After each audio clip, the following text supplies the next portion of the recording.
Well, good morning, everyone. Glad to be able to be with you this morning. David said I'm going to be preaching at the convention next week, which is true, but it's not the same message as this because that is a sermon. This is a talk. We're going to be talking about some data, surveys, things that we're seeing out in the landscape as we look to the future. And just so you know, my goal here is not to give you a to-do list that you walk out with and that you're like, oh, if we do these 4 things, we're going to solve discipleship in the post-COVID era. My goal today is to offer some insights, some surveys, some things that we're seeing across the country to stimulate some thinking on your part so that you can see how best to apply that in the particular context that God has put you in. A couple of months ago, I wrote an article about how the Christian tradition is a castle, not a cabin. Because I do think sometimes that when we see the threat of secularism, we see the rise of anti-Christian sentiments that are out there, we as believers sometimes can have a bit of what I would call like an inferiority complex, like where we kind of feel like, well, we're over here in our little cabin trying to do our thing with a nice little fireplace, and out here you've got these massive edifice of whatever it might be, what atheists say or what different religions say or what secularists say or whatnot. But if you actually look at what we have in the Christian tradition, and if you actually watch what's happening around the world in a lot of really interesting ways, there are secular people who are rethinking their disbelief in God. There's new books that are actually showing that kind of the new atheism is kind of dead, and there are people that are open to all kinds of spirituality and all kinds of things that even if they haven't gotten all the way to Christ and Christianity, they're at least open to some kind of faith. And so my point with that article was just to remind Christians that we have this massive, wonderful inheritance. We really do. We're the ones in the castle, not a little cabin. But there's another way that that analogy of thinking of the church or thinking of what we've been given, what has been passed down to us as a castle is really helpful. And that's in the fact that castles weather the storms that take place over time. They weather the storms. And one of the things I think it's important for us to remember, and one of the reasons that I think we're all here gathered at this particular meeting, is that we probably feel like we're in the middle of a storm right now. And I think it's true. This is such a strange moment in ministry that we are experiencing these days. I talk to pastors and church leaders around the country, and I get to hear these unique challenges that people are facing that a lot of pastors never expected to face for. I had a dime for every time a pastor would tell me there was no seminary class on this particular thing that they're focusing on. The word unprecedented gets thrown around a lot these days, and it can be overused sometimes. But I do think there is something about the combination of challenges that are facing us in this moment that really do make ministry more complicated than it has been in the past. But I still wouldn't want to leave anyone with the impression, though, that these new challenges could somehow sink our efforts to share the gospel and to make disciples. And just like the church in ages past that has faced all sorts of challenges and unprecedented times, we trust in the God who established his church. We ask for his help in fortifying the walls of the castle that we've inherited. So what does this look like? Well, like I said, not going to have like a list of, a 4-step list of things to do coming out of this. We're going to look this morning at we're going to look again at what it is, what God has called us to do in regards to discipleship. What does it mean for us to make disciples? And then we're also going to look at what does it mean for us to really recapture a vision, to reestablish the local church as an institution that needs to be fortified, strengthened for the days ahead. To recover discipleship in a post-COVID world, we've got to regain a vision of what it means for the church to be healthy. for the church to be strong as an institution. And along those lines, I want us to look at, we've got to be really clear about some of the challenges that are facing us, okay? So the first one that I want to point out is the anti-institutional ethos in society.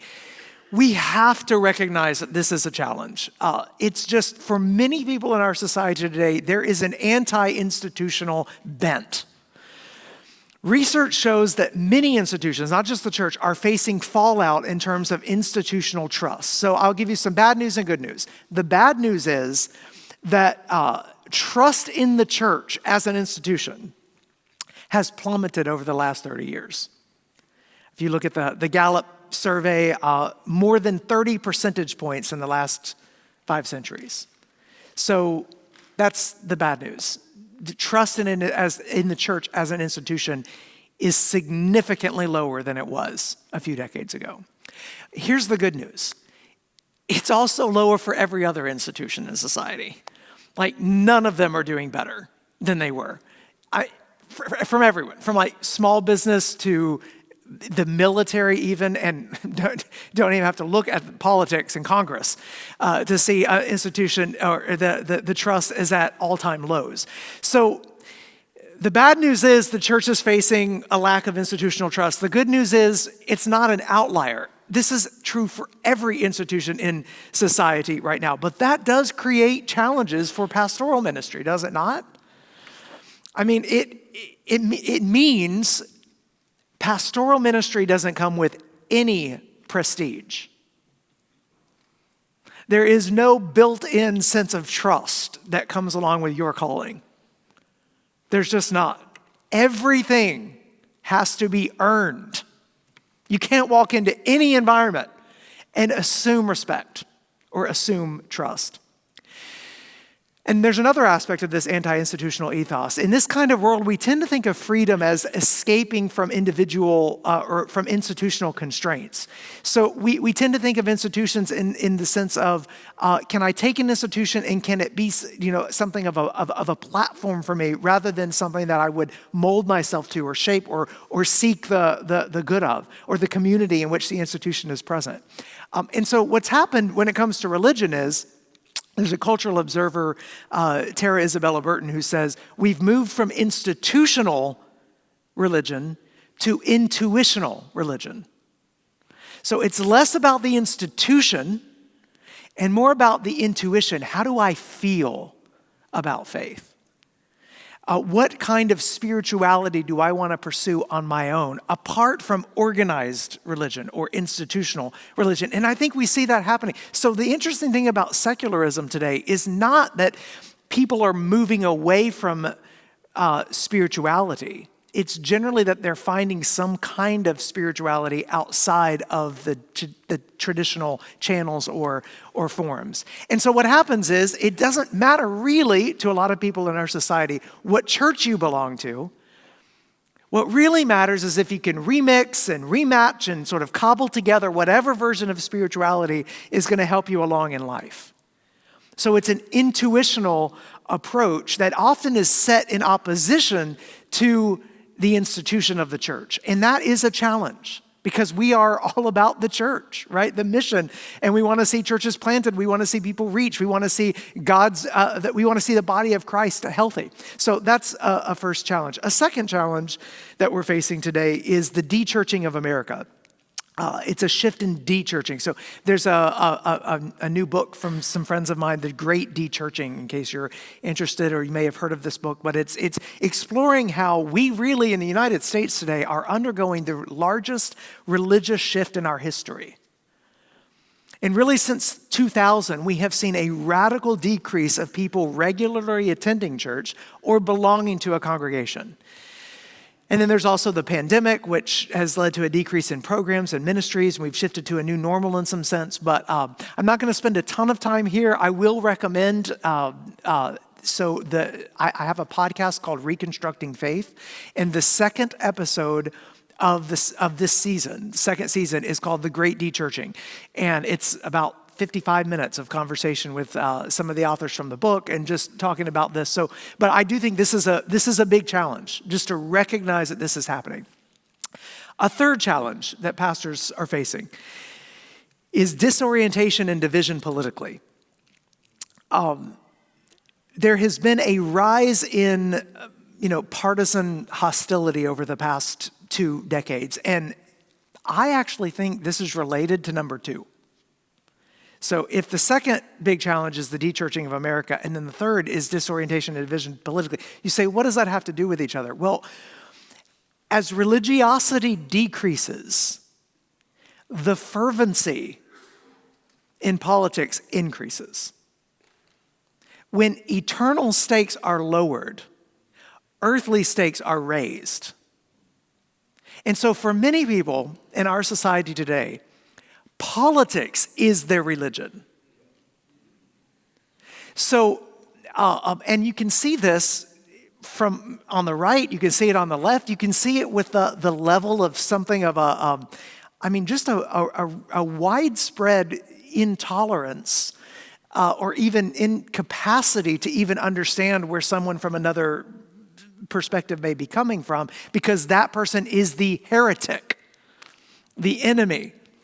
And so what happens is in a situation like this, it's not that religiosity disappears, it's that it gets transposed onto politics. And so this is why, there's the rise of the cancel culture. And, it's almost like, you see on social media, it's almost like burn the heretic at the stake. Thankfully not doing that literally, but in a sense in which when you see this kind of action, you realize there's a religious fervor there, even among many secular people. And so here's what pastors are facing in that kind of environment. Our people in our churches are formed at some level by that shift that's happening societally. So you can say the exact same thing you said 10 years ago about racial reconciliation and justice, and now you'd be called woke. You could say the exact same thing 10 years ago that you said about a Christian sexual ethic or about religious liberty, and you'll be called a bigot, right? Because what's happened, because we've seen this shift that has taken place politically where everything now has a signal that takes us back to not the spiritual battlefield that we are actually called to be part of, but the earthly battlefield that has sucked up so much of our time and attention. So, those are 3 challenges that we are facing. But I want to just remind us quickly what hasn't changed. Okay, so you may feel like there's been a lot of changes in the past 15 years or so, and it's true, and it is a strange time to be in ministry, and no doubt you feel the weight of some of those shifts. But we should also ask what hasn't changed, and I'll just mention a couple quickly. What hasn't changed is our responsibility to make disciples, the Great Commission. That's the first thing. Jesus said, all authority in heaven and on earth has been given to him, and that we are to go and make disciples of all nations, baptizing them and teaching them all that he has commanded. He didn't say until you get to the 21st century, and then it's just going to be too tough. For 2,000 years, that commission hasn't changed. And so there are cultural shifts that come. There are cultural winds that blow. Making disciples may get harder in some circumstances, but it still is our task. And another thing to remember, making disciples is always a supernatural thing. Making disciples is never easy. It's always a miracle. No one comes to faith because of some particular strategy. People come to faith because of the Spirit of the living God. So the task, that hasn't changed. The Spirit of God hasn't changed. Another thing that hasn't changed is God's love and purpose for the church. This is the one entity that transcends circumstances, that endures throughout different cultures. Now, listen, how we make disciples may shift. The way we think about making disciples, the way we seek to make disciples, some of our practices, some of our programs, some of the patterns may shift. And we shouldn't cling on to something just because it, worked really well in one era and assume that it's going to work the same in another era. There are aspects of this that will shift, but the call to make disciples does not change. And if we truly believe that Jesus was telling the truth when he said he will build his church and the gates of hell will not prevail against it, then we need to consider, okay, all right, Lord, you're going to build your church. What's my role? What's my role in your plan of redemption? That's the question that we have.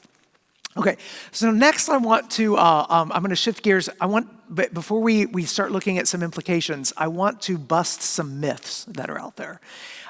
So take some data and bust some myths. So I hear different accounts from pastors across the country about what they're experiencing post-COVID, and there are some impressions out there. I'll run through a couple of them.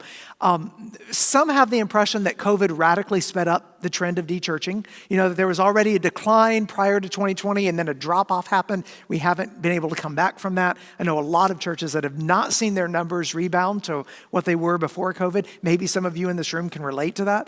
Another impression I hear from people is that they're concerned that in some cases online worship is seen as a substitute or is taking over the gathering with believers in person. This was one of the beautiful things about technology was during the pandemic. We were able to continue in some form worship services. You could see your pastor, you could see your worship leaders, you could maybe get on Zoom with your small group and be able to continue. Any time in human history up to this point when there had been a global pandemic like this, that would have been impossible. It would have been impossible. Now, the downside to that, I think, though, is that a lot of people have, I think, the perception today that the church is really content. It's the messages, it's the music, more content than it is the community of faith.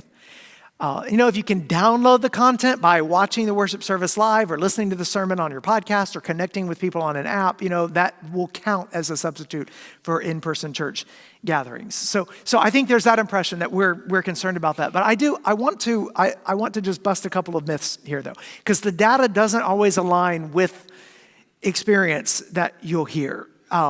So first of all, on the de-churching of America, COVID did not actually accelerate it.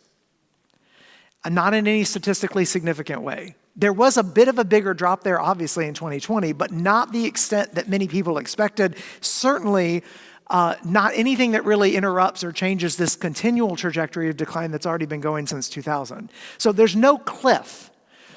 But a lot of pastors almost think of COVID as this cliff because of anecdotal evidence. And anecdotal evidence is good, but it's just anecdotal. And I just want to give some explanation for why pastors may be feeling something that's not actually showing up in the surveys and the data itself. So here's a few of these. One is migration among churches. So when I hear from pastors, when they tell me their churches have not rebounded to where they were before, those impressions, I think they're true. The pastor's not saying something false there, but they actually point to a different phenomenon. And the bigger phenomenon is migration between churches. A lot of Christians have migrated to different churches than where they were 5 years ago. So some churches are stable in their attendance. Some have actually grown a bit. You see that especially in some of the larger churches. Other churches have declined. And I think one of the things that happened here, if I'm just going to try to make sense of what I hear from pastors and then what I see in the data, is you had this situation where suddenly people were watching online services, online worship services, at least for a few weeks, in some cases a couple months, depending on where you were. I know here in Florida, COVID never happened, right? I'm just kidding. But it was in some sense like fruit basket turnover. If you're familiar with that phrase, it's basically, it was a primed opportunity for church members to migrate or from one congregation to another. And this is happening all over the country. You'll have church members or you'll have people enjoying for a season the preaching and the music here. And then coming back to their own, their go-to congregation when they're in the mood for something more familiar. Or heading over to a third church to join up for a mission trip. It was basically, though, it was this opportunity. Everybody was at home, and people are asking different questions. Are we going to watch our church's live stream this week? Or are we going to attend church virtually through someone else's live stream? And any church in the country was available. And a church with dynamic or engaging preaching or that had an exceptionally well-produced, well-streamed worship service, some of those churches picked up people who were kind of already on the edges of their congregation. Probably not completely plugged in, just kind of on the periphery, of your congregation.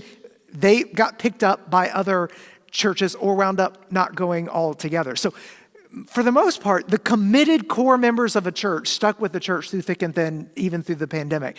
But many church members on the periphery weren't as connected as they appeared to be, maybe didn't feel a sense of community, weren't as loyal to the congregation as pastors may have expected.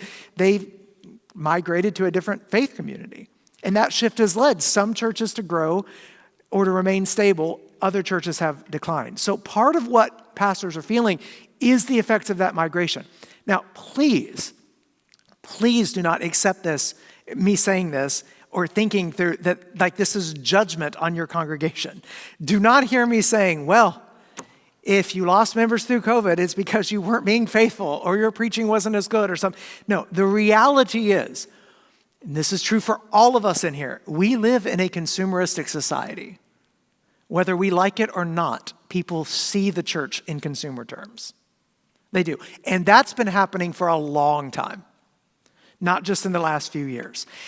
In the pandemic, though, everyone's church patterns and habits were put on pause, providing a prime opportunity for those kinds of shifts to happen, okay? So that's what's happening with migration among churches. But another thing that's happening, one of the reasons why the data doesn't align with the pastors is because the pastors are right and the data is wrong. And here's what I mean by this. It's decreasing frequency in church attendance. Another reason why many churches feel like their churches haven't rebounded is because Christians are still considering themselves faithful churchgoers, but they're attending less frequently than they did before. And so when the Christians are responding on the surveys about church attendance, this is where you'll find a discrepancy in the data. There are a lot of pastors who'll say, our numbers, we really haven't lost anyone that we know of, but our numbers still aren't what they were before COVID. And the reason is some of that could be migration, not always. The other reason is it's not migration. A lot of pastors, a lot of churches did not actually lose anyone at all. It's just the people in their congregations don't attend as often, but they still consider themselves church attenders. So, for example, someone 30 years ago who would have thought faithful church going is, I'm going to be there 3 times a week. They may consider themselves a faithful churchgoer if they make it there half the time now, twice a month, once a month even. And there will be people who will check a box on the survey of attending church in terms of their aspiration rather than their actual actions. Okay, so let's say there's someone who winds up sick. They wind up sick. Maybe they're battling cancer or something, immune disease, and they're not able to get to church for 6 months. That person's still going to consider themselves a regular church member, right? Because they would be attending if they could. Like that's how they see themselves.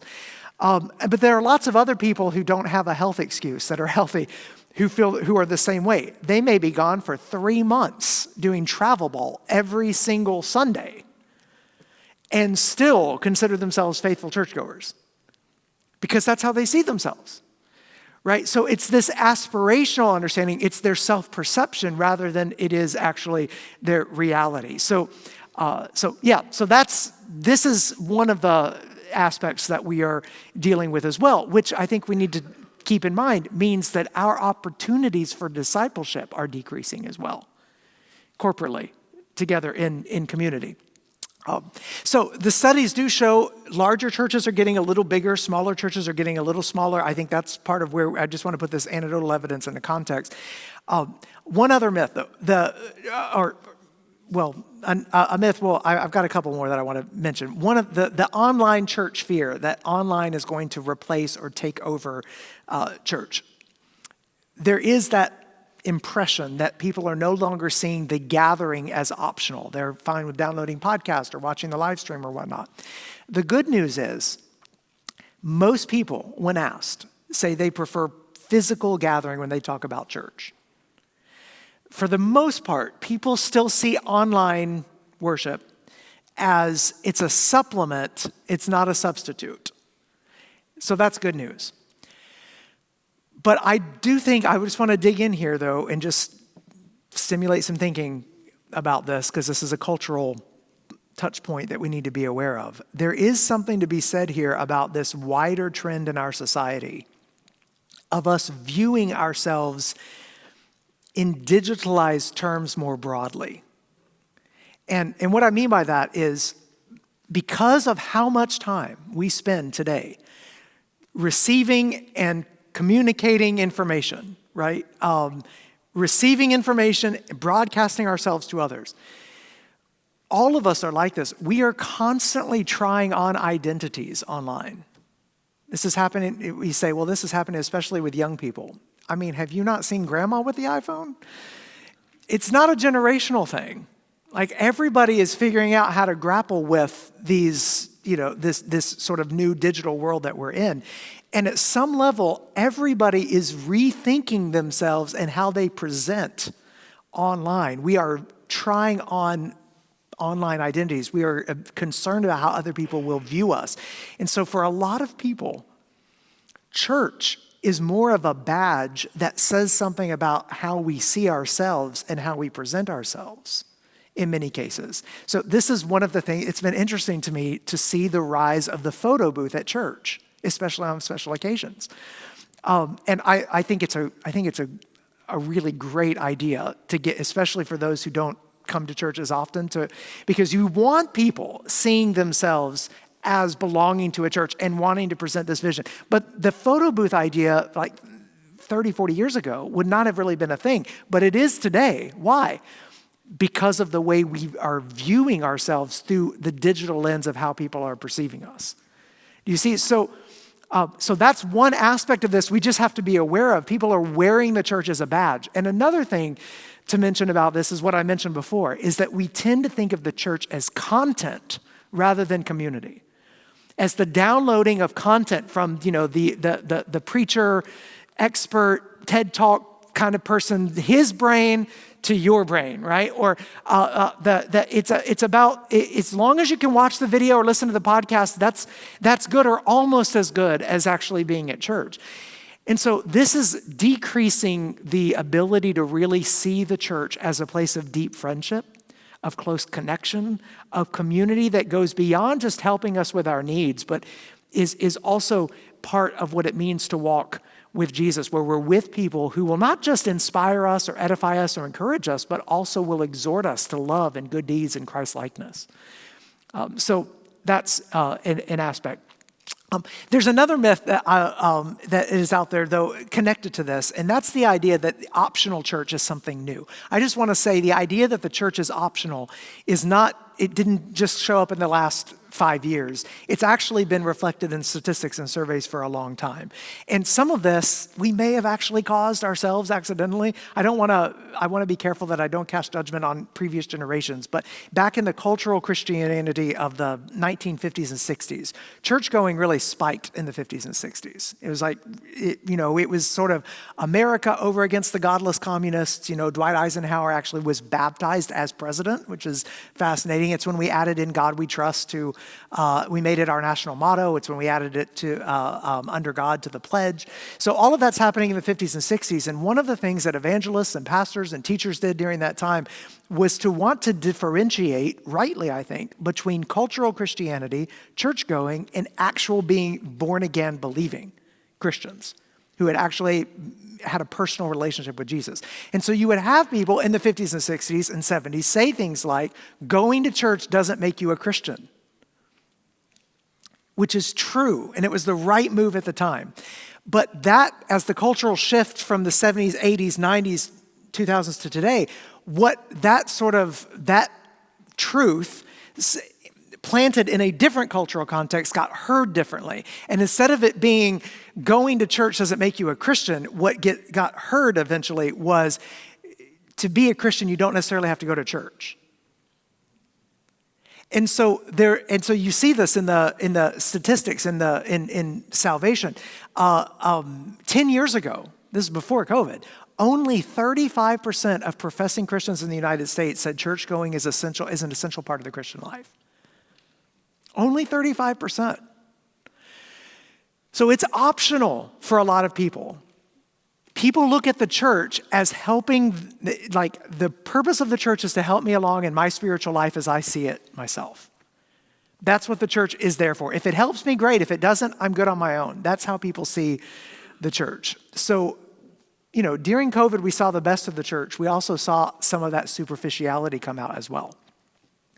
There's one other myth that I haven't mentioned yet that I just want to throw out there, and it's the idea that the church is in decline because we're losing our kids when they go to college. Secularization is happening at college. It's creeping back into Christian families. We're losing a lot of our young people when they go to college. Listen, the stats do show, they're not pretty, a lot of the stats that are shown about this, but I'm going to give you even more depressing news. We're losing our young people when they're in high school. It's not college. They're checking out when they're 16 and 17.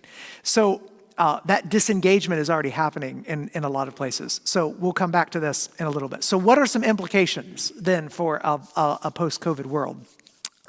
Well, one of the things we've got to recognize is the way that people in our society think of spiritual formation is they think of the family before they think of the church. And we've got to recognize that is the reality of the cultural landscape that we're in. Whether it's right or wrong, that's where we're at. So I want to take everything we've just talked about and start to apply it. And the first thing I want to leave us with is this understanding that one of the major shifts we've got to make as church leaders because of where we are culturally is we've got to equip the household for disciple making to take place in the household. If most people in our society see the home rather than the church as the primary place for spiritual formation, which again, whether or not that's right or wrong, that's how people see it, then we have got to make sure we are not over-relying, and I know as pastors, as preachers, we can do this. We spend a lot of time preparing messages, preparing sermons, for the Sunday morning experience to be as wonderful as it can be. That's fantastic. We should. It's the worship of the Almighty God we're talking about.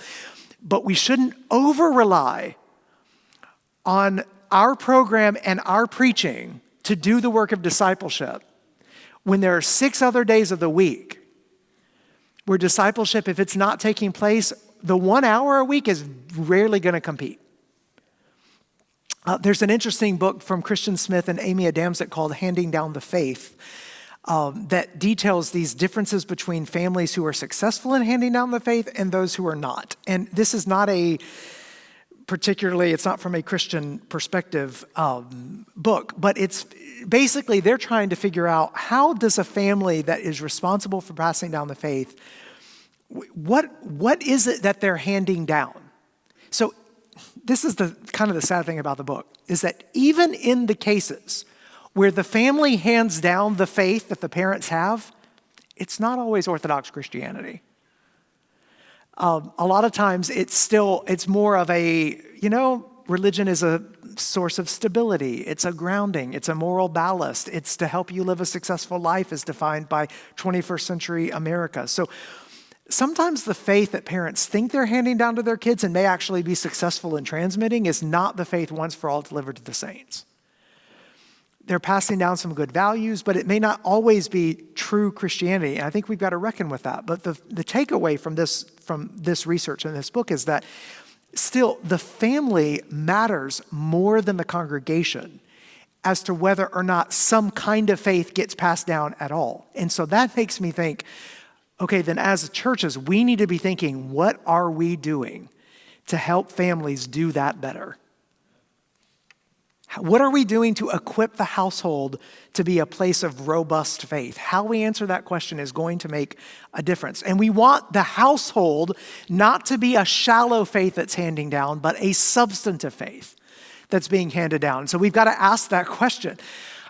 Some of you may know J.D. Greer has said it for a long time. At the Summit Church, they have this line. It's one of their plumb lines. They say every pastor is a missions pastor.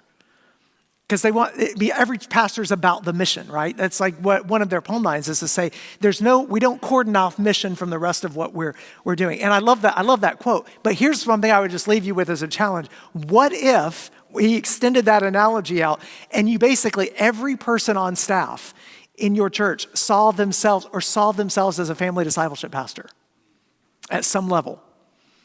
Like whether or not their title is senior adults, whether their title is youth pastor, whether their title, whatever it might be, student ministry, kids minister, whatever it might be.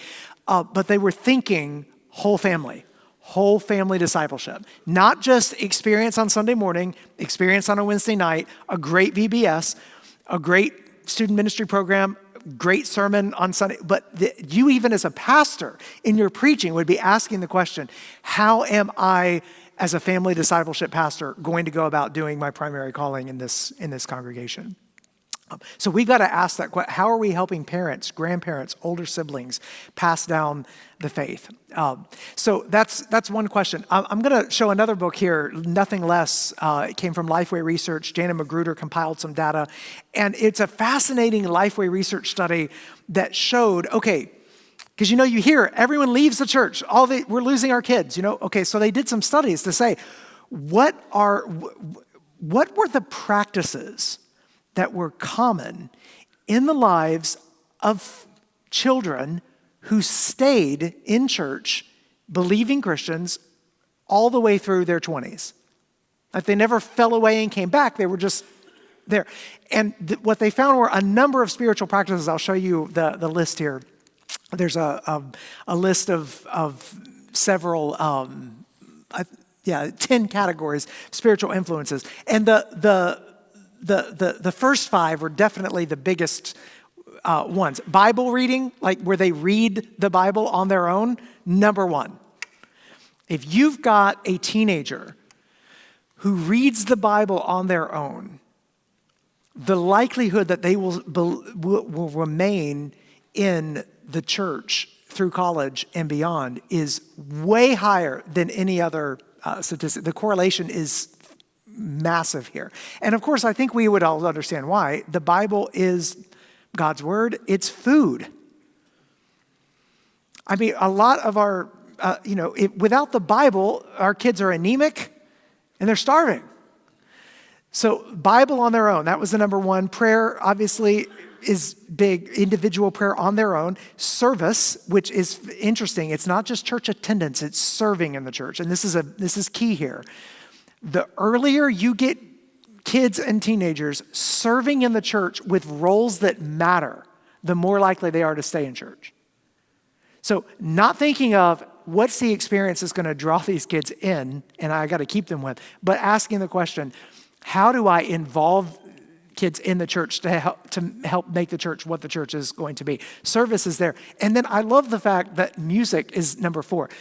I would have thought other things would have been higher than this, but listening predominantly to Christian music as teenagers is correlated with remaining in the faith. Now, I don't know exactly what all that means or represents, but I think there's something to be true about this. Everybody in this room, I guarantee it, if you were to listen to a song from your senior year in high school that was popular, 20 years later, 30 years later, you'd know all the words. Isn't that the case? Even though it's hard to learn new songs, I don't know about you, but it's harder and harder for me to learn new songs the older I get. There's something about the impressionable years of 10 to 20 or so where the what we're singing, what we're learning gets into our hearts. Augustine said, we sing the faith into our hearts. And so the more we can prioritize and promote good Christian music with our kids, where the more likely their faith is to be fortified. So yes, programs matter, and in the church we focus a lot on programs, Vacation Bible School, youth group activities, Sunday school, whatever. But listen, those programs are not on that list. Those programs make the biggest impact when they are combined with that list. So what I'm hoping, if there's a shift in the thinking in here, it's, okay, how do we create the culture of the home to be with that list, and then bring our programs alongside to help fortify that list? So the culture of the home. Okay, another couple of things, and then we'll be done. We're going to have a little bit of time for some Q&A. Another thing that I think we need to be thinking about is the pursuit of Christian education. Jimmy Scroggins and I are working on an initiative in the coming months where basically we're encouraging all pastors in the convention to start thinking like parish priests in the 1850s during the years of anti-Catholic bigotry in the U.S. One of the ways Catholics preserved an identity in the United States when virtually all of America was Protestant, dead set against any sort of Catholic identity, was through education. Was through parish schools, neighborhood churches. They got their kids into Catholic education. It's one of the ways Catholicism flourished in a pretty hostile environment. Now, we are living in a time right now, the cultural winds are turning in such a direction, we are going to be increasingly at odds with basic fundamental values in our society.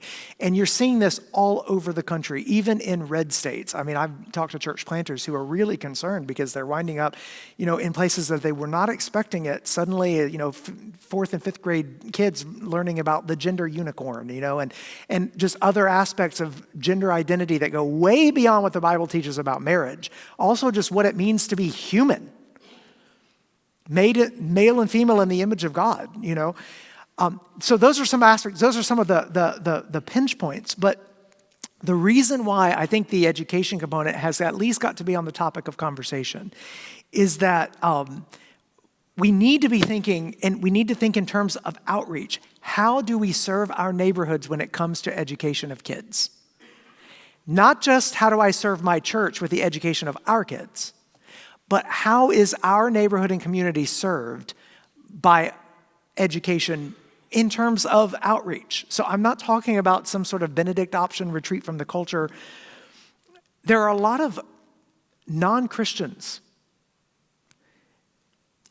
or maybe nominal Christians in your neighborhood who don't really know a lot about the Bible, but they know enough to not want their kids to be indoctrinated into all sorts of things they think are going to cause moral chaos in their lives. And they don't even know how to express their concern or where they should go. Listen, our moral sanity has the opportunity of being one of the biggest attraction points for our culture in the next 50 years, not one of the biggest turnoffs. So, I mean, when you watch contemporary culture detaching from reality in certain areas, you can think of it in terms of, I want to shield my kids from that. Great. But we also had to think of what does education with God at the center actually look like? So if you have inherited a church with a lot of education space that sits unused all throughout the week, why not consider hosting that space, for a micro school of 20, 25 kids, or a homeschool co-op, or figuring out, maybe partnering with another church in town, like doing some kind of Christian education through the week or a Christian school. Now, I know I'm saying this and it scares the living daylights out of some pastors because they're thinking, wait a minute. I can't imagine the difficulties of trying to run a Christian school and a church at the same time, to which I say yes and amen, and you should not have to do that. You shouldn't want to do that. Your primary calling is to the church, but there are ways to set up a Christian school or to allow your space to be used that will not be a drain on the church, but would actually be an opportunity to get people from your neighborhood in your parking lot and in your facilities every single week. It's suddenly a way for your church to be like a hub for the neighborhood. This is where the Catholics were great in the 1850s and the late 1800s. This is where they wound up being able to actually flourish in a time when the culture was against them. And so I would just say, if there's a shift in your thinking, it should be this. Think of Christian education as Christian school, not as a distraction from your discipleship, but as an extension of your discipleship.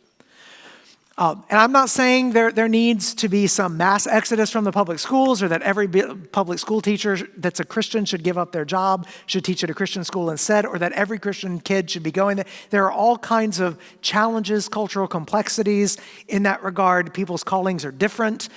Christian schooling right now is not affordable for most Christian families, and so that's one of the things we've got to figure out is what would it look like if it were more affordable, especially as school choice is on the rise and you're seeing vouchers and you're seeing all sorts of things take place. But I will say a lot of Christian schools have waiting lists already, and I'm just going to throw it out there on the table for discussion that it's got to be on the table when we talk about discipling the next generation. Okay, a couple last things. prioritize people over programs. This is an implication of post-COVID. If you're waiting for the next program that's going to come out of Lifeway or North American Mission Board or whatever as the silver bullet for discipleship, you're going to be waiting for a long time. Culturally, things are more complex than they've been before, and people resist one-size-fits-all approaches anyway. One of the best things that could happen is if we, as the church, figure out how to create and cultivate and sustain deep relationships again. Because in our society, people are losing the ability to do that in this digital era. So getting people into each other's homes as much as possible. Hospitality, I mean, it starts right there. Bringing people in who are interested in the faith, one-on-one, doing discipleship the old-fashioned way where you're not relying on a program as the silver bullet, but you're simply modeling and walking with other people through the Christian faith. This is what our society craves, even if they don't know that this is what they need. So we got to go for the people right in front of us. People over programs. Vitally important.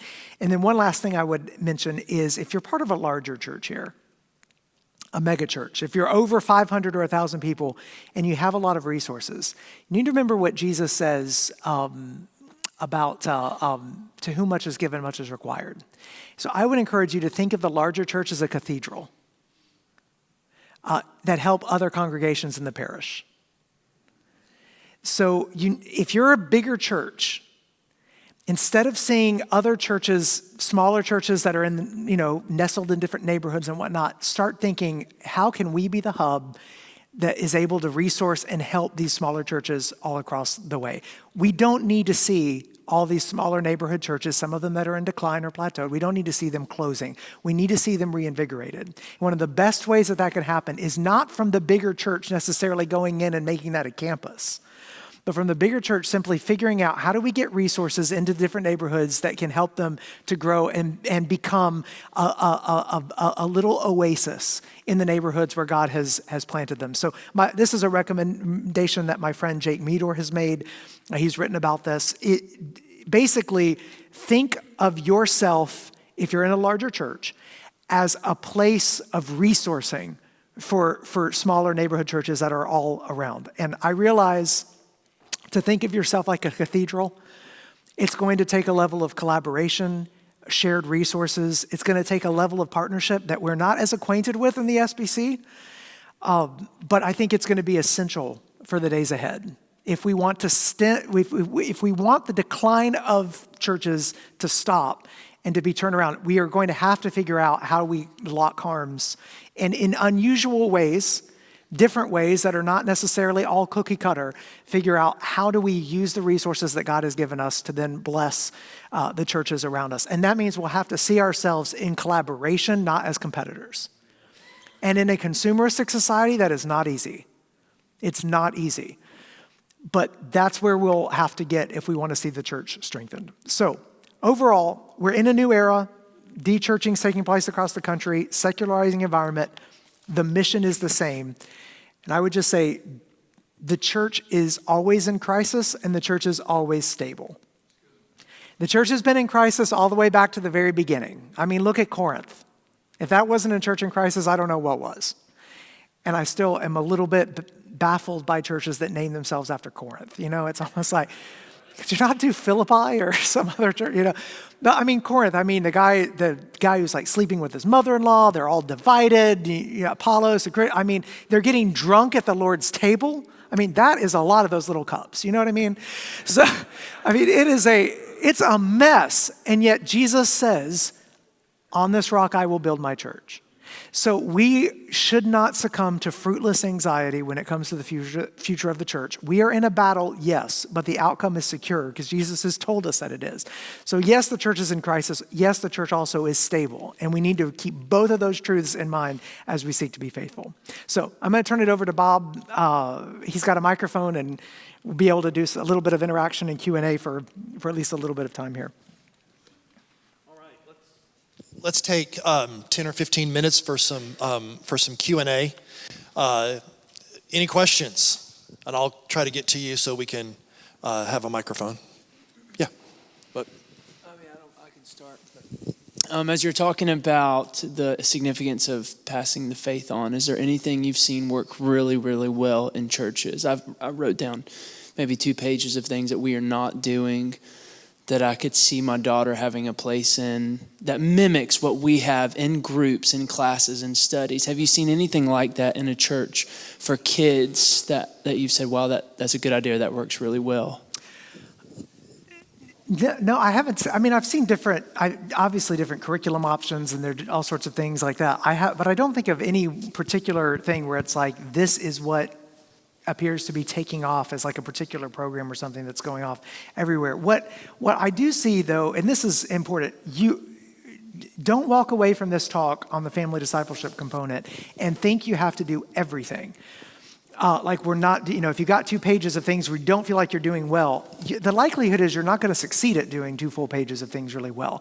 The important thing would be to find 2 or 3 that reinforce each other, that you think your church is particularly gifted at, and lean in deep into that and do that as well as you can. And then, keep your eyes open to other things that other churches may be doing where you think, I think we could implement that, or we could. I think that's going to be the approach. It's not that all of those things on that list, there's a particular thing for all of those to happen. It's what you want is you want to get the people in your congregation with their particular skills and giftings to figure out where can we have the biggest impact, and then see what works and what doesn't, as far as, look at it over 2, 3, 4 years and see what's working, and then be ready to try new things if particular things are not. That would be my suggestion. You talked about the church as a cathedral, the larger churches. Was there any practical things that either a larger church could help or that the smaller church could ask for? Like, have you seen that work well in scenarios or anything? So I am seeing this happen in some different places here and there. It's really interesting because there was a time when it was all church planting, and then it was like it's all revitalization, and then it was church, bigger churches, kind of doing campuses in smaller locations. What I'm seeing now is a lot more variety. All of those things are still happening, but what you're finding is, in some cases, the smaller churches are asking for help from the larger churches because they'll wind up at a place, for example, where a pastor moves away or retires, and they can't afford a full-time pastor. And then they're like, what do? We don't want to close. We've got, you have like 30 to 40 people. They're trying to figure out. So they may ask a larger church. You can ask a larger church for teaching help. You can ask a larger church for, sometimes the larger church will ask, is there anyone, do we have a couple of families in this church that would go and help? Some of these smaller churches don't have really a kids ministry at all because they don't have any kids to minister to. And so they're trying to figure out, how do we attract young families? We're in this spiral where we're aging, we don't know how to reach, we don't want our doors to shut, how do we? So basically asking for advice and suggestions from the larger church, and then seeing if there's help. Sometimes it's financial, but sometimes it's in terms of preaching, teaching people, that is where just in a congregation that's dwindled to about 25 people, 2 families can affect a massive cultural change in a small church.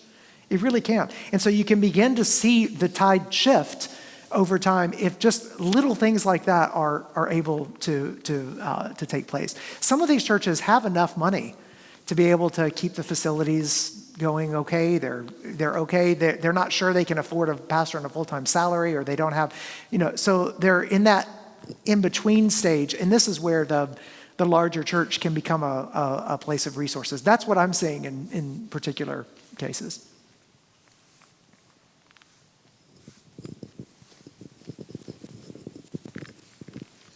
You mentioned earlier getting our young people involved in significant ministry. What would be examples of significant roles versus not so significant roles? Yeah, when I say significant, I think anytime you're turning over, there's a book called Growing Young, which is about churches that have done well. They talk about key chain leadership, meaning you hand over the keys.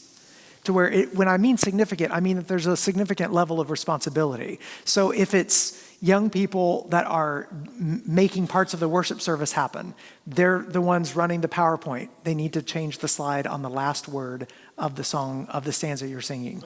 I will say, if anyone runs a PowerPoint, please, for the love of all that is holy, please change the PowerPoint then. Change to the next slide. Don't wait until the next line, because people will not be able to follow along in singing. Sorry, it's a little bit of a pet peeve of mine. If you're going to let teenagers do that, train them well, please.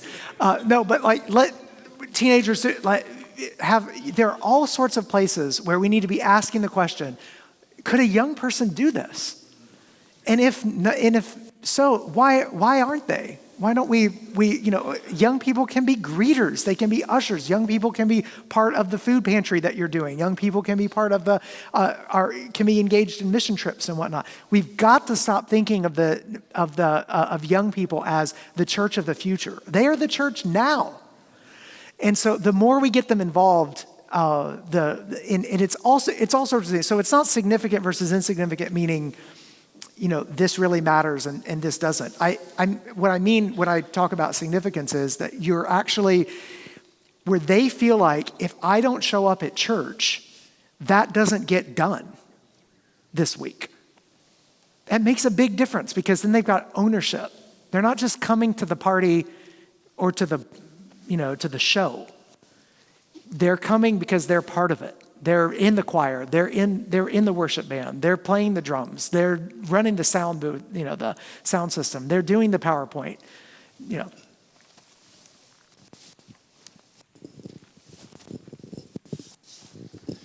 What are some churches that you're seeing that are doing a really good job of reaching unchurched and dechurched people? What are some things that they're doing well? Yeah, so among churches that I feel like do well with unchurched people, newer churches tend to do better with unchurched people, because this is the reality. There are a lot of people in our congregations who would be more evangelistic if they had more lost friends. But the problem is, the more that they are connected into the community of faith, the longer they go from the time they get saved, the more their friend group changes, and so they wind up not. Their connections are not as much with lost people as it might have been. It's not a bad thing. It just is a thing. It just is what it is. So typically newer churches, this is why newer church plants tend to baptize more people from a percentage standpoint than established churches. It's because a lot of the people that come to faith in a newer church tend to also then have friend pools from which evangelism happens, and that begins to happen. So typically, newer churches excel at that. One of the ways established churches that I've seen are able to help with the de-churched is to recognize that there are a lot of people who are de-churched, not because they've been harmed by the church, or they're hurt by the church, or they had a bad experience in the church. They just moved, or they went through a divorce, or they got a new job on a different side of town, or they don't even consider themselves, they basically have just fallen out of the habit. Established churches with good programs, sometimes all it takes is a couple of invitations to bring de-churched, that segment of de-churched. And that is the largest segment of de-churched. We talk about this in that episode I was talking about, episode 2 of the season of Reconstructing Faith, is a lot of times we think, because all of the headlines are people who walked away from the church because they were mad about something, or they didn't like the doctrine, or they didn't like the politics, or they got hurt by an abusive, toxic leadership environment or whatever. That is a segment that's a very loud segment, but it is not the majority. The majority of people in the last 20 years who have left the church have drifted away from the church. And many of them are ready to come back. So established churches can do really well at re-engaging sort of nominal de-churched people that really just need to have their faith reignited. One more question. You use the phrase culture of the home. Now, this is kind of the space I'm in, because Mary Eberstadt's book, I don't know if you've heard of that book, I've read it, but it's Which one? How the West Lost God? How the West Really Lost God, Yeah. which is a new theory on secularization, Right. that marriage and Christianity are linked together. Yes. The breakdown of the family throughout world history leads to decrease of Christianity, Yes. decrease Christianity, breakdown the family. And the reality is, the typical family in America is broken and emotionally disconnected. Yeah. And they go to the church where we're not connecting. their content versus community. So we have modeled the family. So if we're going to do something different, then we've got to become an organization that actually teaches people to mature in love so they can love maturely back home. Yeah. And if we can move to that level, then I think we'll see a massive impact in community transformation because the culture is looking for it. And when you look, and you talked about how we moved from politics being religious. Yes. If people are, according to her, because she talks about that, they're moving there because religion's gone. So they move to these religious systems, but what they're finding is community. Yeah. In that fervency. Yes. It's just another form of church community in a very unhealthy way in my mind. Yeah, I'm glad you mentioned her. I'm having her on the podcast in a couple of weeks to talk about that. So, again, this is a particular challenge. I'm not sure I've figured. I'm still wrestling with this. So, yes, marriage and the stability of the family. When that decreases, secularization increases, and then vice versa. It's like a vicious cycle, and we're in it right now. I think she's spot on about that. The question is, then what does the church do in the wake of that kind of family breakdown? And here's a question I've been wrestling with for like 10 years. What does it mean to tell a person in China that they are a brother and sister with everyone in their congregation when most people in China only have one-child families? The concept of brother and sister is different. So what do you do? Okay, so now extrapolate that out for us. What do you do when Paul uses all these family metaphors, and yet we don't have stable families for them to rely on to know what that means? So we have to do two things at the same time.